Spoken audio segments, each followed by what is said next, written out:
How to play a few of the songs. So here's one, and this is a song I wrote for a despicable man named Fred Phelps. And if you haven't heard of Fred before, then you probably know him by reputation. He and his church there from Kansas, they're the people who like to go around and picket everybody. And you've probably seen them on CNN. This group are particularly complicated because of the folks that they picket. It's mostly funerals. They mostly picket funerals. That's kind of their thing. And mostly of two general groups of people. One are soldiers who've been killed overseas in the war.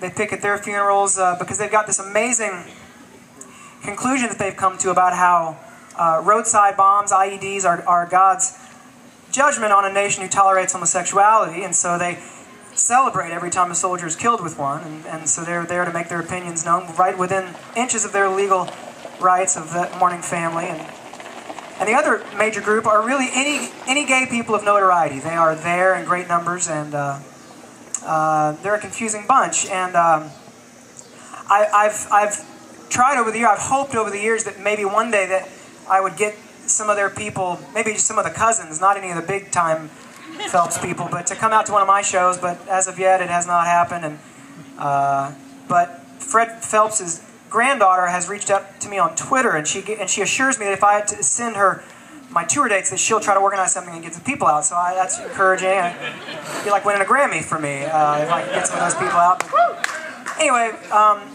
so as you can imagine, I was conflicted about giving Fred, 4 whole minutes on my last record, and but this record, Stockholm Syndrome, it deals a lot with issues of sexuality, and I thought this might be my only chance, to write a song for Fred. And so I sat down one day and thought to myself, if I ever met up with Fred Phelps, what would I want to say? What would I want to say to Fred? And I'll tell you the truth, that just did not make for a very good song. It really didn't.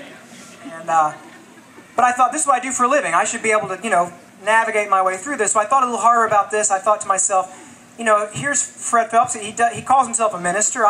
Me, myself, being a spiritual kind of guy, I thought, I can't predict the future, but what if I could speculate, what if Jesus, one day met up with Fred Phelps? How would that conversation go? What would Jesus have to say to Fred Phelps? And I thought about that for a while, and I wrote this next song, imagining that conversation. And it seemed like, all things being equal, as I thought about it, that it just felt like the right thing to do, to write the song as a 50s doo-wop love song to Fred. You know what I mean? From another man. That just felt like the right thing to do. And I can't really explain why. But here it is. It's called Freddie Please.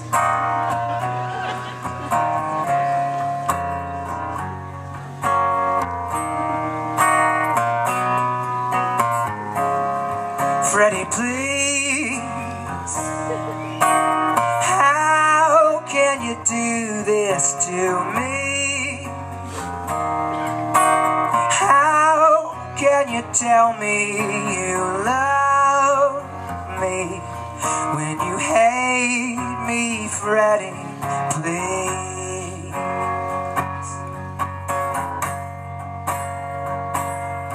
Oh, I love you, honey, but I bleed you dry with money. I'll talk where I know you can't hear.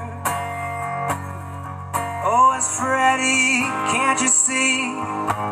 Brother, you're the one who's queer. Freddie, please, how can you do this to me?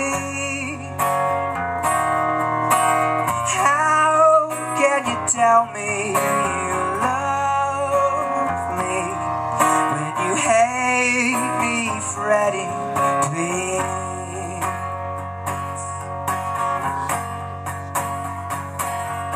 Oh, the stone's been rolled away, but you're picketing my grave for loving the things you hate. Oh, and why do you seek the living among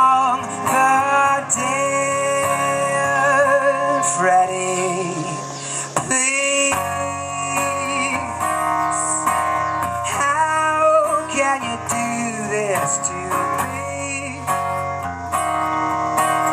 How can you tell them you love me when you hate me, Freddie, please?